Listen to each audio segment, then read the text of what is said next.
Hello नमस्कार, welcome back to my YouTube channel.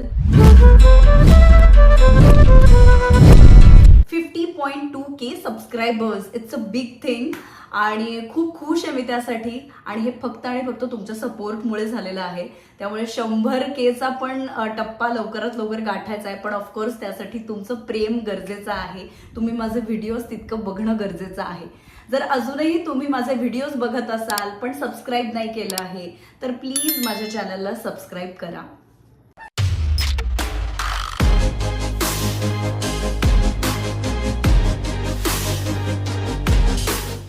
So आजचा जो व्हिडिओ आहे तो आहे माझ्या स्किन बद्दल.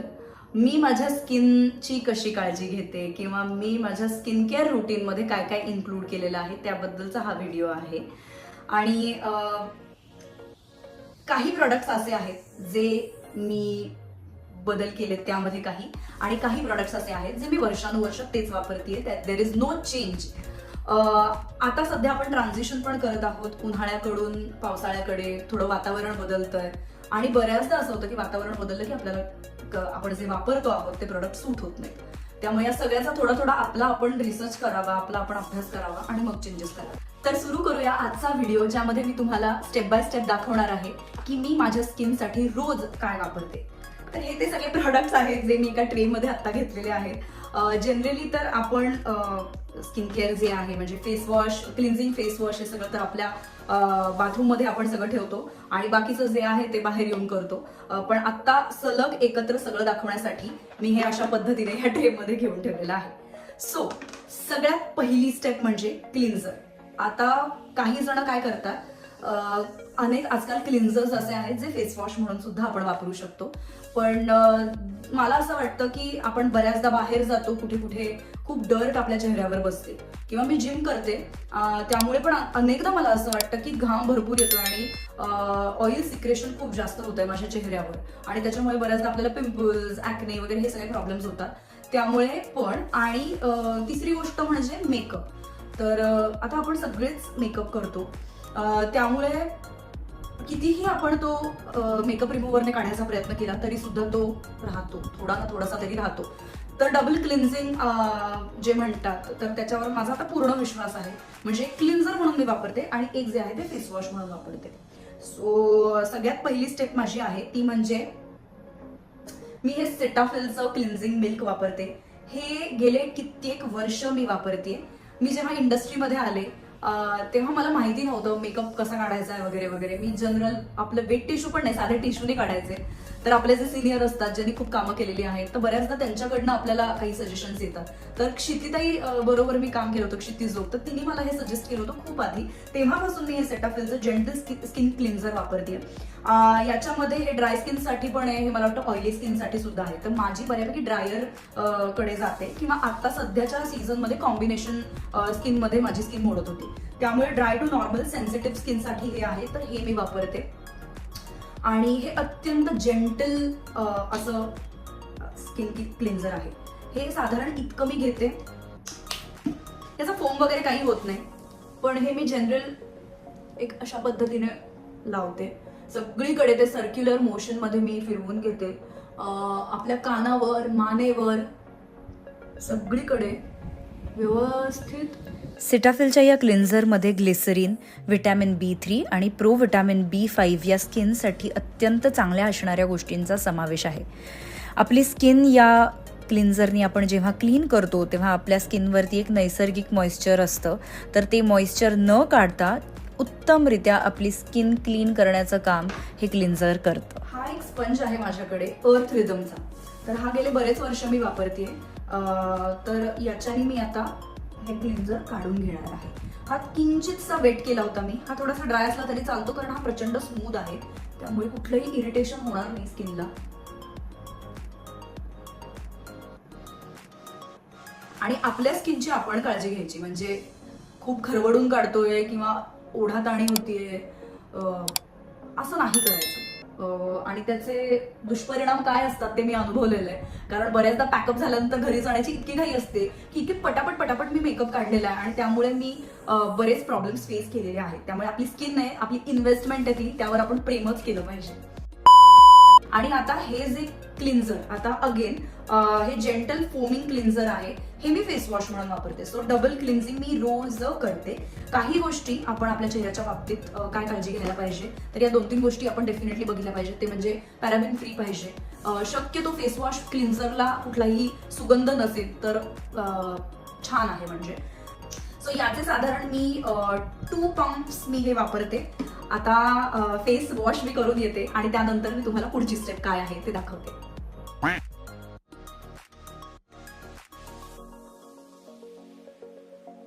ओके, फेस वॉश केलेला आहे मी आणि मेक शुअर की एखाद्या खूप सॉफ्ट अशा नॅपकिननीच आपण आपला चेहरा पुसतोय.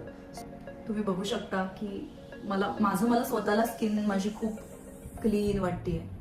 सी, आता माझ्याही चेहऱ्यावर ना काही पिंपल्स आहेत, त्याचे डाग आहेत, हे सगळं माझ्याही चेहऱ्यावर आहे. मी काही दिवसांपूर्वी म्हणजे काही वर्षांपूर्वी 2-3 वर्षांपूर्वी मला ना ते खूप फॅसिनेट झालं होतं. जेव्हा आता इंस्टाग्राम किंवा सोशल मीडियावरती आपण बघतो की लोक वेगवेगळे प्रोडक्ट्स वापरतात, तर ना आपण घेतो, भरमसाठ सगळं घेतो आपण आणि मग त्याचा इतका भडीमार होतो की त्याच्यामुळे सुद्धा आपल्या स्किनला प्रॉब्लेम्स यायला लागतात. तर तेव्हापासून मला थोडंसं ॲक्नेचा इश्यू सुरू झाला आणि अजूनही अधेमध्ये येतात. पण हे आत्ताचे जे ॲक्ने आहेत ते मला असं वाटतं, मला बऱ्याच वेळेला घाम येऊन ऑइल सिक्रेशन जे होते त्याच्यामुळे येतात असं मला वाटतं. पण ते ट्रीट सुद्धा होतात, बऱ्याचदा ते डाग निघूनही जातात. आता इथेही खरं तर काही पिंपल्स होते, पण आता इथे डाग अजिबात नाहीयेत. सो या सगळ्यावरून मला एक कळलं की आपल्याला आत्ता वाटतंय म्हणून आपण खूप महागडे प्रोडक्ट्स घेतले तर तसं नाही चालू शकत, कारण ते आपण कंटिन्यू किती करू शकतो याचा विचार करायला पाहिजे. सो आता पुढची स्टेप जी आहे ती म्हणजे टोनर. तर आता टोनर पण मी बऱ्याचदा स्किप करायचे, पण टोनरचं महत्त्व मला कळलेलं आहे. कारण जसं म्हणतात की थिन टू थिक कडे जावं, स्किन केअर जे तुमचं असतं ते थिन टू थिक असं असायला पाहिजे. तर जे आपण मॉइश्चरायझर लावणार आहोत किंवा पुढच्या ज्या काही स्टेप्स आहेत तर त्या शक्यतो कुठलं तरी वेट काहीतरी चेहरा तुमचा ओला आहे तर त्याच्यावर ते खूप छान मॉइश्चरायझर जे आहे ते छान पेनिट्रेट होतं. तर बायोक्युअलचं मी हे टोनर सध्या वापरतेय आणि हे खूप छान आहे टोनर. मी तुम्हाला याची कन्सिस्टन्सी पण दाखवते. तर हे अत्यंत वॉटरी असं आहे, त्यामुळे शक्यतो आपण एखादं कॉटन पॅड घ्यावं. जर कॉटन पॅड नसेल, नॉर्मल कॉटन असेल तरी सुद्धा हे चालू शकतं. तर मी हे अशा पद्धतीने कॉटनवरती बऱ्यापैकी अमाऊंटमध्ये घेते आणि याच्यामध्ये मी अजिबात चिंगसपणा करत नाही. आणि आपल्या चेहऱ्यावरती डबल क्लिन्झिंग करून सुद्धा जर काही डर्ट राहिली असेल, घाण राहिली असेल तर ती या टोनर मी कायम क्लीन होते. बायोक्युअलचं हे टोनर अत्यंत सूदिंग आहे. या टोनरमध्ये वनस्पतीपासून बनवलेले घटक सुद्धा आहेत, जसं की cica, bisabolol, aloe vera, green tea, licorice, rosemary, जे आपल्या इरिटेटेड त्वचेला शांत करतं. मुरुमांमुळे जे बॅक्टेरियल इन्फेक्शन होतं त्यावर सुद्धा या टोनरमुळे फायदा होतो. ज्यांची स्किन सेन्सिटिव्ह आहे त्यांच्यासाठी हे टोनर म्हणजे तर वरदान आहे, वरदान. मला हे टोनर खूप आवडलं. माझ्या स्किनला खूप छान सूट सुद्धा होत आहे. हे लावल्यानंतर इमिजिएटली म्हणजे जशी स्किन थोडी वेट आहे त्या स्किनवरती आपल्याला सिरम लावायचं असतं. तर सध्या मी बायोक्युअलचंच हे सिरम वापरतेय. तर हे साधारण हे पण असं खूप रनी आहे, एकदम वॉटरी आहे. तर हे मी असं माझ्या दोन्ही हातांवर घेते आणि माझ्या पूर्ण चेहऱ्याला. बायोक्युअलचं हे सिरम माझ्या त्वचेला एक्स्ट्रा हायड्रेट आणि मॉइश्चराईज करतं, कारण यामध्ये हायरोलॉनिक ॲसिड आणि ॲलोवेरा यांचा सुद्धा समावेश आहे. हे सिरम पण मी आता गेले बरेच दिवस वापरतेय. तर मला असं खूप हेवी फील नाही होत. मी काहीतरी फार लावलंय आहे किंवा काहीतरी बापरे अप्लाय करतच चालली आहे असं नाही वाटत. हे लाईट वेटच पाहिजे आणि हे अत्यंत लाईट वेट आहे. आणि गेले काही दिवस मी जेव्हा हे वापरते तेव्हा मला छान वाटलं, कारण या सिरममध्ये अल्कोहोल नाही आहे, सल्फेट फ्री आहे, हे सिलिकॉन फ्री आहे, फ्रॅग्रन्स फ्री, पॅरेबेन फ्री आहे. अनेक नॅचरल घटकांपासून हे सिरम बनलेलं आहे, जसं की सिका, बिसाबोलोल. हे बेसिक स्किनला चांगले असणारे घटक ज्यामुळे आपली इरिटेट झालेली स्किन शांत होते, प्लम वाटते आणि बिलकुल इरिटेट नाही होते मला हे लावल्यामुळे. आणि मेक शुअर की हे सुद्धा तुम्ही टोनर जेव्हा लावता तेव्हा ते वेट जी स्किन असते त्याच्यानंतर इमिजिएटली लावायला पाहिजे. त्यानंतर हे थोडंसं आपल्या स्किनमध्ये जेव्हा पेनिट्रेट होतं तेव्हा त्याचा एक फील असा असतो, तोपर्यंतच आपण पुढची स्टेप करायला पाहिजे, ती म्हणजे मॉइश्चरायझर. आता हे मॉइश्चरायझर सुद्धा मी गेले बरेच दिवस झाले वापरते. बायोडर्माचं हे मॉइश्चरायझर आहे, ॲटोडर्म इंटेन्सिव्ह बाम. तर हे ड्राय स्किनसाठी आहे, इरिटेटेड स्किनसाठी आहे किंवा सेन्सिटिव्ह स्किनसाठी आहे. आणि हे सुद्धा मला असं वाटतं बरेच डॉक्टर सुद्धा ही क्रीम सजेस्ट करतात आणि हे प्रचंड हायड्रेशन देतं. हे थिक आहे, मला शक्यतो आवडतात थिक क्रीम्स, त्यामुळे मी वापरते बऱ्याचदा. आणि हे खूप कमी क्वांटिटीमध्ये घेतलं तरी चालतं, पण अगेन आपली आपली स्किन आपल्याला माहिती असते, त्यानुसार आपण ती क्वांटिटी ठरवावी. मी सध्या जे प्रोडक्ट्स वापरते ते ऑलमोस्ट सगळे सूदिंग स्किनसाठी किंवा रिपेअर करणारे आहेत. ड्राय स्किन, इरिटेटेड स्किन किंवा सेन्सिटिव्ह स्किनसाठी बायोडर्माचं हे मॉइश्चरायझर खूप छान आहे. याला कुठल्याही प्रकारचा फ्रेग्रन्स नाही आहे आणि हे लावल्यानंतर माझी स्किन खूप छान हायड्रेट होते, कारण हे क्रीम अत्यंत थिक आहे. थिन टू थिक म्हणजे पातळ ज्या गोष्टी आहेत त्या आपण आधी वापरायला पाहिजे, जसं की वॉटरी गोष्टी आहेत. जसं आता आपण हे जे टोनर वापरलं किंवा सिरम वापरलं तर त्या खूप अतिशय अशा वॉटरी रनिंग गोष्टी होत्या, तर त्या आधी वापरायच्या. आणि त्यानंतर हे मॉइश्चरायझर. तर मला असं वाटतं की ह्या दोन गोष्टींमुळे मॉइश्चरायझरचा खूप जास्त फायदा होतो, कारण हे जे मॉइश्चरायझर आहे ते या दोन गोष्टी वापरल्यामुळे छान लॉक होतं स्किनमध्ये. इन्स्टंट असं वाटतं ना, ग्लो आलाय चेहऱ्याला. मी आता हे एवढं लावून जरी राहिले, दो मी एवढंच करून थांबणार नाहीये. एक शेवटची आणि फायनल आणि अत्यंत महत्वाची स्टेप आहे, पण मी हे सांगू इच्छिते की हे एवढं जरी केलं तरी मला असं वाटतं की वा खूप हेल्दी फील येतोय मला, आतून ती स्किन ग्लो करते असं वाटतंय. त्यामुळे ह्या स्टेप्स नाही चुकवू शकत आपण. भले आपण ट्रान्झिशन करतोय उन्हाळ्यापासून पावसाळ्याकडे, सनस्क्रीन ही अशी गोष्ट आहे जी आपण नाही टाळू शकत, ती कधीच नाही टाळू शकत. म्हणजे सकाळी जसं सनराईज होतं तेव्हापासून ते सनडाऊन होईपर्यंत आपल्या चेहऱ्यावर सनस्क्रीन लोशन असलं पाहिजे. तर SPF 50 सुद्धा चांगलं आहे, SPF 60 सुद्धा चांगलं आहे. तर मी हे सनस्कूप नावाचं सनस्क्रीन आहे ते मी वापरते, ते SPF 60 आहे. काही गोष्टी असतात सनस्क्रीनमध्ये ज्या आपण चेक करायला पाहिजे. सगळ्यात पहिली गोष्ट म्हणजे व्हाईट कास्ट आलेला कोणालाच आवडत नाही सनस्क्रीनचा, आणि ते एक रिझन होतं जेव्हा आपण सनस्क्रीन वापरत नव्हतो. आपल्याला असं वाटायचं की फक्त स्विमिंग पूलमध्ये उतरताना सनस्क्रीन वापरायचं असतं, आणि दोज वर द डेज मला असं वाटतं की तेव्हा फक्त स्विमिंग पूल किंवा पाण्यात खेळायचं असेल तर आपण सनस्क्रीन वापरायचो, आणि ते सुद्धा पाण्यात गेल्यानंतर असं व्हाईट असं लिटरली स्किनमधनं बाहेर येतं असं जाणवायचं.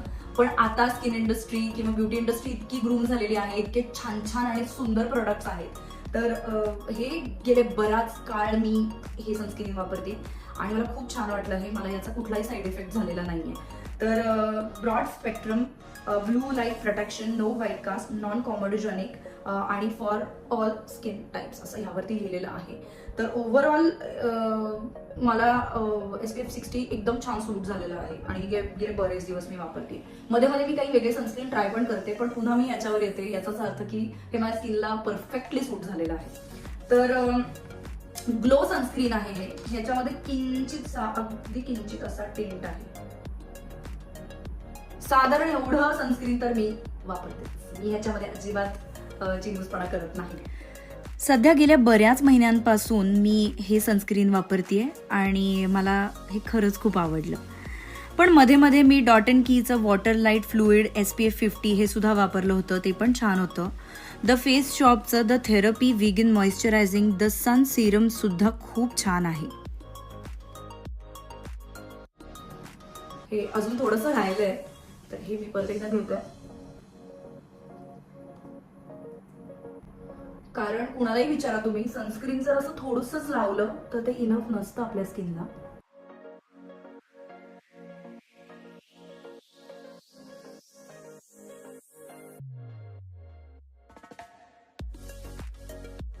आय मेक शुअर की मी माझ्या आयलिड्सला, अंडर आय, नाकाच्या इथे सगळीकडे व्यवस्थित ते पसरवून घेते, कानावर.